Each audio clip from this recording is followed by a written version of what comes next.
മധ്യപ്രദേശ് സ്വദേശിനിയും പ്രായപൂർത്തിയാകാത്തതുമായ പെൺകുട്ടിയെ കേരളത്തിലെത്തിച്ച് വിവാഹം നടത്തിയ സംഭവത്തിൽ രാഷ്ട്രപതിയുടെ ഇടപെടൽ ആവശ്യപ്പെട്ട വിശ്വ ഹിന്ദു പരിഷത്ത് വിഷയത്തിൽ നേരിട്ടിടപെടണമെന്നും പട്ടികവർഗ പെൺകുട്ടിക്കും കുടുംബത്തിനും നീതി ഉറപ്പാക്കണമെന്നുമാണ് കത്തിലെ പ്രധാന ആവശ്യം. അതേസമയം കേസിൽ സംസ്ഥാന ബാലാവകാശ കമ്മീഷനും വനിതാ കമ്മീഷനും ജില്ലാ ശിശുക്ഷേമ സമിതിയും മൗനം തുടരുകയാണ്.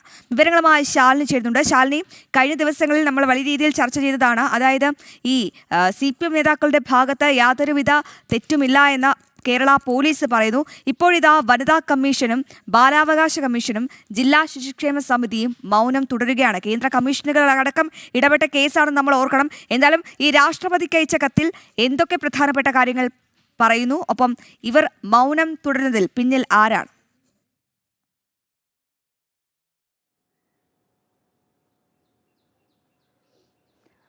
അശ്വതി സൂചിപ്പിച്ചതുപോലെ തന്നെയാണ് കേന്ദ്ര പട്ടികവർഗ കമ്മീഷന്റെ വിശദമായ റിപ്പോർട്ടിൽ അക്കമിട്ട് ഇതിൽ വീഴ്ചകൾ സംഭവിച്ചിട്ടുണ്ട് എന്ന് തെളിയിക്കപ്പെട്ടതാണ്.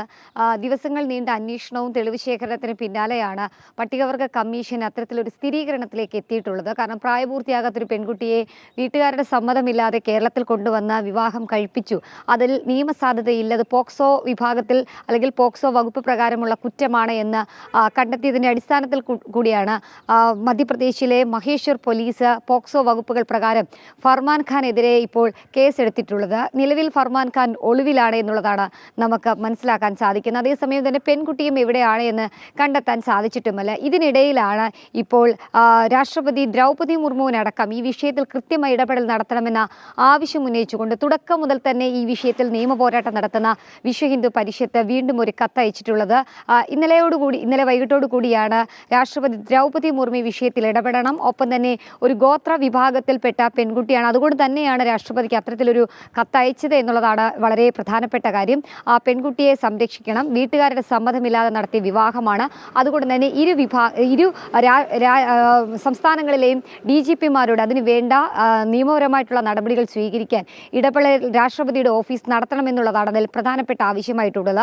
പോക്സോ വകുപ്പുകളാണ്. പട്ടികജാതി പട്ടികവർഗ പീഡന നിരോധന നിയമം ചുമത്തിയിട്ടുണ്ട്. കൂടാതെ തന്നെ പ്രായപൂർത്തിയാകാത്ത പെൺകുട്ടിയെ വിവാഹം കഴിച്ചതാണ്, തെളിവുകൾ വ്യാജമായി സൃഷ്ടിച്ചതാണ് എന്നതടക്കമുള്ള കാര്യങ്ങൾ ചൂണ്ടിക്കാട്ടിയുള്ള വിശദമായ കത്താണ് VHPയുടെ ജനറൽ സെക്രട്ടറി കൂടിയായിട്ടുള്ള അനിൽ വിളയിൽ അഭിഭാഷകൻ നൽകിയിട്ടുള്ളത്. എന്തായാലും രാഷ്ട്രപതിയുടെ ഓഫീസ് ഇക്കാര്യത്തിൽ ഏത് തരത്തിലുള്ള നടപടികൾ സ്വീകരിക്കുമെന്നുള്ളതാണ് ഒരു ഭാഗത്തിന് കണ്ടറിയേണ്ടത്. കാരണം ഇത്തരത്തിൽ ഒരു പെൺകുട്ടിയുടെ ജീവിതമാണ്. രാഷ്ട്രപതിയെ സംബന്ധിച്ചിടത്തോളം അത് കാര്യമായി തന്നെ ഗൗരവത്തോടെ കാണുകയും ഇടപെടുകയും ചെയ്യുമെന്നുള്ളതാണ് നമ്മൾ പ്രതീക്ഷിക്കുകയും ചെയ്യുന്നത്.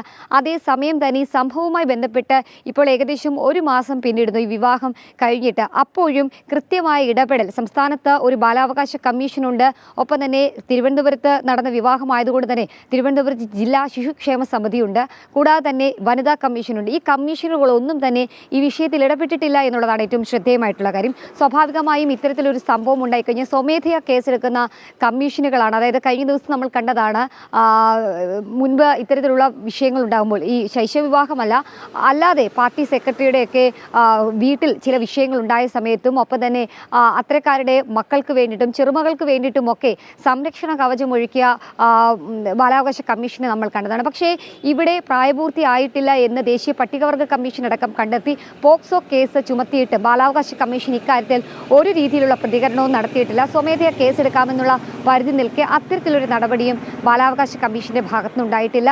ഏതെങ്കിലും പെൺകുട്ടികൾക്കോ സ്ത്രീകൾക്കോ പ്രശ്നമുണ്ടാകുമ്പോൾ അത് നവോത്ഥാനം നോക്കി മാത്രം പ്രതികരിക്കുന്ന വനിതാ കമ്മീഷൻ ഈ വിഷയത്തിൽ ഒന്നും തന്നെ ഇടപെട്ടിട്ടില്ല എന്നുള്ളതാണ് ഏറ്റവും ശ്രദ്ധേയമായിട്ടുള്ള കാര്യം. നമുക്കറിയാം, പ്രതിസ്ഥാനത്ത് നിൽക്കുന്നത് ഭരണപക്ഷത്ത് തന്നെയുള്ള ഇഷ്ടക്കാരായതുകൊണ്ടായിരിക്കാം ഇത്തരത്തിലുള്ള പ്രതികരണങ്ങൾ അവരുടെ ഭാഗത്തു നിന്നുണ്ടാകുന്നത് എന്നുള്ളൊരു വിമർശനം കൂടി ഈ ഘട്ടത്തിൽ ഉണ്ടാവുകയും ചെയ്യുന്നുണ്ട്. അതേസമയം തന്നെ ദേശീയ വനിതാ കമ്മീഷൻ ഉപദേശക സമിതി അടക്കമുള്ളവർ ഇതിൽ ഇടപെട്ട സാഹചര്യത്തിൽ ഇനി മധ്യപ്രദേശ് പോലീസിന്റെ നിലപാട് കൂടി നമുക്ക് നിർണായകമായിട്ടുണ്ട്. പ്രത്യേകിച്ച് മധ്യപ്രദേശ് മുഖ്യമന്ത്രിക്കാണ് കഴിഞ്ഞ ദിവസം ദേശീയ വനിതാ കമ്മീഷന്റെ അഡ്വൈസറി പാനൽ മെമ്പർ കൂടിയായിട്ടുള്ള അഡ്വക്കേറ്റ് അഞ്ജന ദേവി പരാതി നൽകിയിട്ടുള്ളത്. അതിലും തുടർ നടപടികൾ ഉണ്ടാകാനുള്ള സാധ്യതയുണ്ട്. അതിൽ കൃത്യമായി ഫർമാൻ ഖാനെതിരെയും വിവാഹം നടത്തിക്കൊടുത്ത മന്ത്രി V ശിവൻകുട്ടി, ഒപ്പം തന്നെ CPMന്റെ സംസ്ഥാന സെക്രട്ടറി MV ഗോവിന്ദൻ, കൂടാതെ തന്നെ തിരുവനന്തപുരത്തെ ജില്ലാ സെക്രട്ടറി കൂടിയായിട്ടുള്ള രാജ്യസഭ MP A റഹീം അടക്കമുള്ളവർക്കെതിരെ നടപടി സ്വീകരിക്കണം, കേസെടുക്കണം എന്നുള്ളതാണ്. പോക്സോ വകുപ്പ് പ്രകാരം തന്നെ കേസെടുക്കണം എന്നുള്ളതാണ് ഈ പരാതികളിലെയൊക്കെ ആവശ്യം എന്നുള്ളതാണ് ഏറ്റവും ശ്രദ്ധേയമായിട്ടുള്ള കാര്യം. എന്തായാലും അവരൊക്കെ ഉൾപ്പെട്ടിട്ടുള്ളത് കൊണ്ടാണോ ഇത്തരത്തിൽ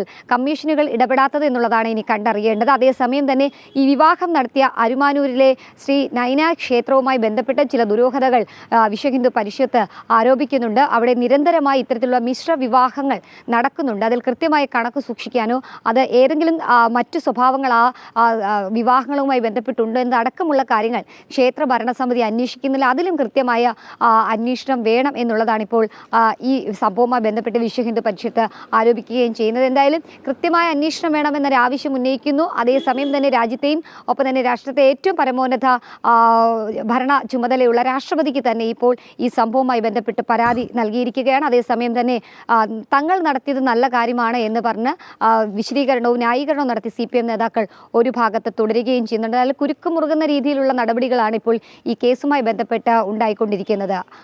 അതെ, വ്യക്തമാണ്. ഈ പ്രത്യേകിച്ചും ശാലിനി പറഞ്ഞ പോലെ തന്നെ ഈ മിശ്ര വിവാഹങ്ങൾ ക്ഷേത്രത്തിൽ തന്നെ നടത്തണമെന്നുള്ളതിൻ്റെ നിർബന്ധം എന്താണ്?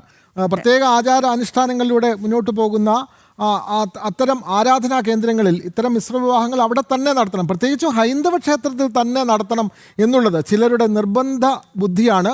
അതാണ് ഇപ്പോൾ സംഭവിച്ചിരിക്കുന്നത്. എന്തായാലും ബാലാവകാശ കമ്മീഷൻ അതേപോലെ തന്നെ മറ്റ് വനിതാ കമ്മീഷൻ ഇവരൊന്നും ഇടപെടുന്നില്ല. അതിൻ്റെ പ്രധാനപ്പെട്ട കാരണം ശാലിനി സൂചിപ്പിച്ച പോലെ തന്നെ CPMൻ്റെ പ്രമുഖ നേതാക്കൾ ചേർന്നാണ് ഈ വിവാഹം നടത്തിയത് എന്നുള്ളതാണ്. അതിൽ CPMൻ്റെ സംസ്ഥാന സെക്രട്ടറി ഉണ്ട്, സംസ്ഥാനത്തെ പൊതുവിദ്യാഭ്യാസ മന്ത്രിയുണ്ട്, രാജ്യസഭാ MPയും CPMൻ്റെ നിലവിൽ തിരുവനന്തപുരം ജില്ലാ സെക്രട്ടറി കൂടി അതിൽ ഉൾപ്പെട്ടിട്ടുണ്ട്. ഈ ഡെസിഗ്നേഷനിലൊന്നും അല്ല ഇപ്പം ഈ അടുത്തിടെയായിട്ട് അറിയപ്പെടുന്നത്. പുലിവാൽ കല്യാണം നടത്തിയ കല്യാണരാമന്മാർ എന്നാണ് ഇപ്പോൾ സോഷ്യൽ മീഡിയ ഒന്നടങ്കം പറയുന്നത്. അതെ, എന്തായാലും കേസ് മധ്യപ്രദേശ് സർക്കാരിൻ്റെ ഭാഗത്ത്, പ്രത്യേകിച്ചും അവിടുത്തെ പട്ടികജാതി വർഗ കമ്മീഷൻ, അവിടുത്തെ മുഖ്യമന്ത്രി അടക്കമുള്ള ആളുകൾ ഇക്കാര്യത്തിൽ ഇടപെടും എന്നാണ് നമ്മൾ മനസ്സിലാക്കുന്നത്. എന്തായാലും ഇത് വലിയ നിലയിൽ മുന്നോട്ട് പോകും. അതിന് ഇവരൊക്കെ ഇത്തരം ശൈശവവിവാഹം നടത്തിക്കൊടുത്ത ഇവരൊക്കെ മറുപടി പറയുക തന്നെ വേണ്ടിവരും. തീർച്ചയായും.